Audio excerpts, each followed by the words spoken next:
예수님의 승천이 임박하다. 승천 전 마지막 날. 예수님은 그 마지막 며칠 동안 사도들과 아주 자연스럽게 소통하셨습니다. 그분은 그들과 함께 식사하고 기도하셨으며 그들과 함께 여러 곳을 걸으셨고 전에 말씀하신 모든 것을 반복하셨습니다. 그분은 벳바게와 예루살렘 사이의 정원에서 일하고 있는 키레네 사람 시몬에게도 나타나셨습니다. 예수님은 빛으로 빛나는 모습으로 공중에 떠 있는 것처럼 그에게 다가가셨습니다. 시몬은 예수님이 잠잠하라고 손짓하고 사라지시자 무릎을 꿇고 그분의 발 앞 땅에 입을 맞추었습니다. 근처에서 일하던 다른 사람들도 예수님을 보았는데 그들도 시몬처럼 무릎을 꿇었습니다. 예수님이 사도들과 함께 예루살렘을 돌고 계실 때 몇몇 유대인들이 그 발현을 보고 공포에 질려 집에서 숨어 있기 위해 달아났습니다. 하물며 사도들과 제자들도 어느 정도 소심하게 그분을 동행했는데 그들에게도 그분 안에 너무나 영과 같은 것이 있었기 때문입니다. 예수님께서 다른 곳에서도 예를 들어 베들레헴과 나자렛과 같은 곳에서 특히 그분과 그분의 어머니가 이전에 교제하셨던 자들에게 나타나셨습니다. 그분은 축복을 사방에 흩으셨고 그분을 본 사람들은 믿고 사도들과 제자들에게 합류했습니다. 승천 전 마지막 날 나는 예수님께서 5명의 사도와 함께 동쪽에서 베타니아로 오시는 것을 보았습니다. 성모님께서도 거룩한 여인들과 함께 예루살렘에서 오셨습니다. 많은 믿음의 사람들이 라자로의 집에 모였습니다. 그들은 예수님이 곧 그들을 떠나실 것을 알았습니다. 그들은 예수님을 한 번 더 보기 원했고 그분에게 작별 인사를 하고 싶었습니다. 예수님께서 그 집에 들어가시자 이 사람들은 넓은 뜰로 나왔고 문이 닫혔습니다. 예수님은 서서 사도들과 제자들과 함께 다과를 드시고 통곡하는 제자들에게 이렇게 말씀하셨습니다. 사랑하는 형제들아, 어찌하여 우느냐? 이 여인을 보아라, 울지 않으신다. 그리고 홀 입구에 거룩한 여인들과 함께 서 계시는 축복받은 어머니를 가리키셨습니다. 수많은 낯선 사람들을 위해 뜰에 긴 테이블이 차려졌습니다. 예수님께서는 그들에게 나아가셔서 빵을 축복하시고 나누어 주셨습니다. 그리고 이제 그분의 축복받은 어머니께서 겸손히 나와 하나의 청원을 드렸습니다. 그러나 예수님은 손짓으로 그녀를 확인하시며 허락할 수 없다고 말씀하셨습니다. 그러자 마리아는 가장 겸손하게 감사를 표하고 물러나셨습니다. 예수님께서는 특별히 감동적으로 라자로를 떠났습니다. 그분은 그에게 빛나는 한 조각의 빵을 주시며 그를 축복하시고 그에게 손을 폈습니다. 예수님은 사도들과 제자들과 함께 예루살렘으로 가셨습니다. 그들은 종려 주일의 경로를 택했지만 옆길로 자주 우회했습니다. 그들은 4그룹으로 나누어 그들 사이에 상당한 거리를 두고 갔습니다. 11사도가 예수님과 함께 갔고 거룩한 여인들이 마지막으로 따라갔습니다. 나는 예수님이 빛으로 빛나는 것을 보았는데 그분은 그들 가운데 눈에 잘 띄었습니다. 그분의 상처의 흔적은 나에게는 항상 보이지는 않았지만 내가 그것을 보았을 때에는 그것은 태양처럼 찬란하게 빛났습니다. 모두 초조했고 크게 우울했습니다. 일부는 눈물을 흘렸습니다.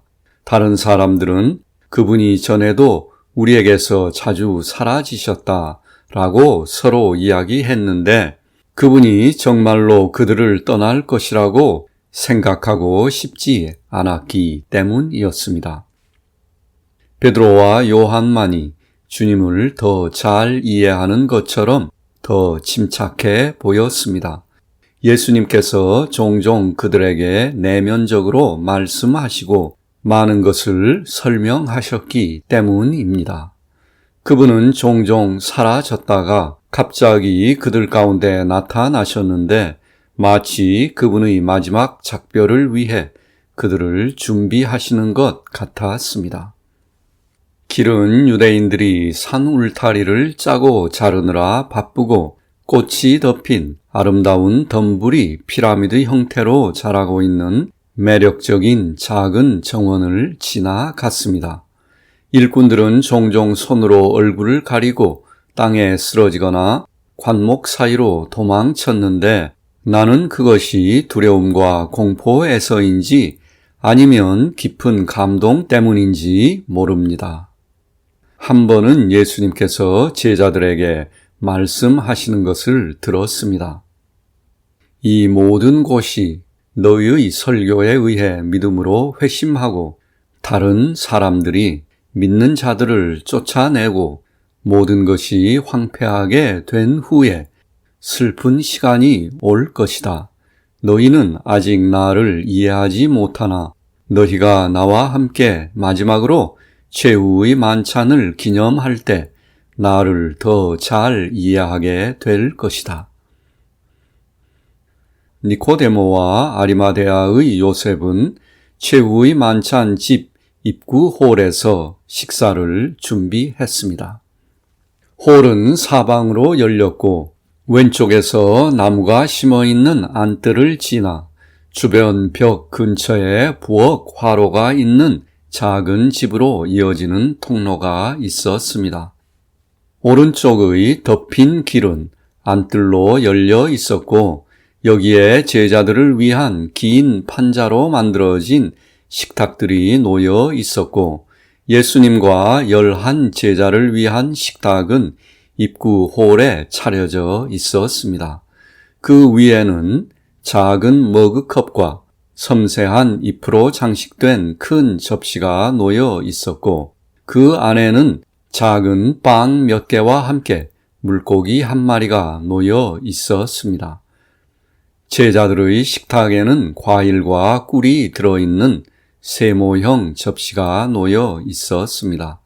납작한 뼈 칼이 주위에 놓여 있었고 모든 접시 곁에는 3조각의 빵이 놓여 있었는데 이는 3명당 접시가 하나씩이었기 때문입니다. 해가 지고 어두워지기 시작했을 때 예수님이 사도들과 함께 오시자 성모님과 니코데모와 아리마데아 요셉이 대문에서 그분을 맞이했습니다.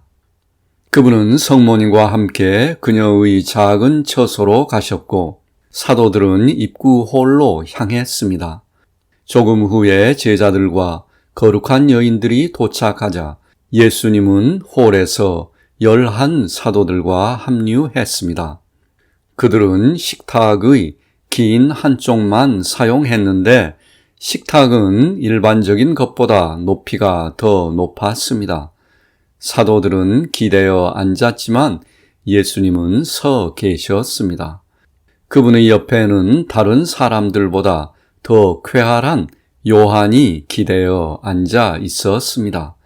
그는 어린아이 같아서 빨리 공경에 처하기도 하고 다시 위로와 기쁨으로 가득 차기도 하는 성품이었습니다.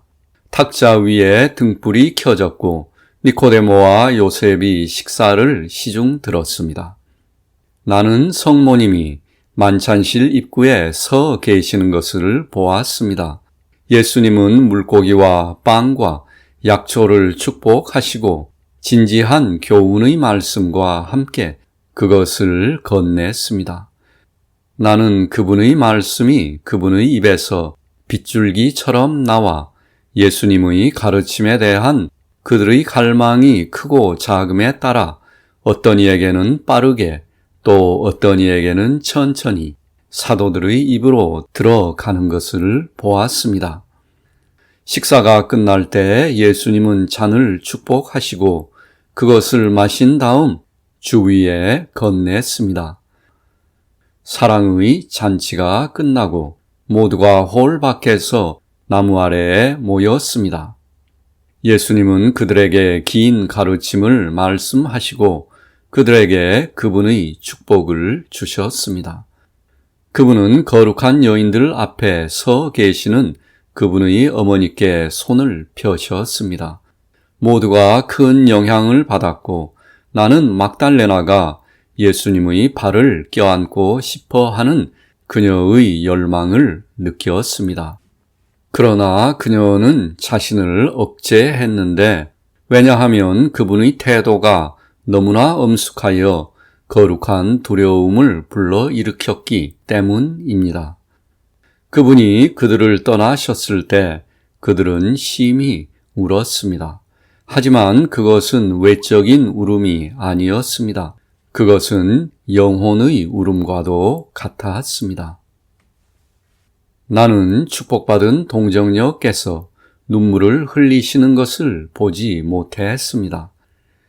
나는 성모님이 6월절 파스카 축제에서 돌아오는 길에 12살 소년 예수를 잃었을 때와 그분이 죽으신 후 십자가 아래에 서 계셨을 때를 제외하고는 실제로 우시는 것을 본 적이 없습니다.